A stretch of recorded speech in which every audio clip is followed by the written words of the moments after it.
અરવલ્લી લોકસભાની સામાન્ય ચૂંટણી 2024 અંતર્ગત અરવલ્લી જિલ્લામાં 7મી મેના રોજ મતદાન થનાર છે। ત્યારે જિલ્લાના મતદારો વધુમાં વધુ મતદાન કરી લોકશાહીના પર્વમાં ઉમળકાભેર સહભાગી થાય અને મુક્ત મને મતદાન પ્રત્યે જાગૃતિ આવે અને ફરજિયાત પોતાના મતાધિકારનો ઉપયોગ કરી વધુમાં વધુ મતદાન કરે તેમજ મતાધિકારનો ઉપયોગ કરે તેવા હેતુથી લોકજાગૃતિ ફેલાવવા જનજાગૃતિ સાયકલ રેલી યોજી લોકોને મતદાન કરવા જાગૃત કર્યા હતા।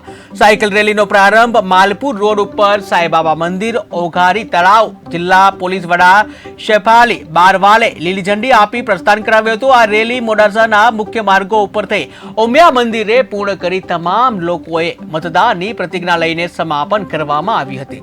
ત્યારે મતદારોએ પણ જિલ્લા ચૂંટણી અધિકારી અને જિલ્લા કલેક્ટર પ્રશિષ્ટ પારીકના અધ્યક્ષસ્થાને સાયકલ રેલી મારફતે મતદાન જાગૃતિ અભિયાનમાં અભિગમને બિરદાવી હતી।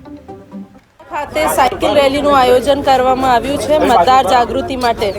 મોટી સંખ્યામાં મોડાસામાં અને આપની ત્રણેય એસીમાં અરવલ્લી જિલ્લામાં મોટી સંખ્યામાં મતદારો મતદાન કરે અને કોઈ પ્રલોભનને સિવાય ન્યાયી નિષ્પક્ષ ચૂંટણીના આધાર બને એટલા માટે મોટી સંખ્યામાં જે છે આજે સાયકલ પર મોડાસાના સિટીઝન્સ ટીચર્સ અને ઘણા બધા લોકો જોડાયા છે।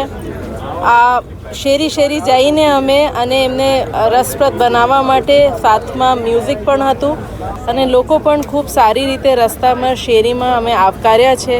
હું ફરીથી જિલ્લા ચૂંટણી અધિકારી તરીકે આપ બધાને અપીલ કરું છું કે 7 મઈ જ્યારે ગુજરાતને વોટ કરવાના છે ત્યારે અરવલ્લી પણ પાછળ નહીં રહે।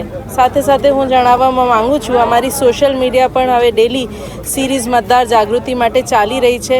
એના પણ બોલિવૂડના માધ્યમથી આઈપીએલના માધ્યમથી આપ લોકોને દરેક રીતે અમે એ જ મેસેજ આપવામાં માંગીએ છીએ કે અરવલ્લી જિલ્લામાં સૌથી વધારે મતદાન થાય એ માટે અમે અપેક્ષા કરીએ।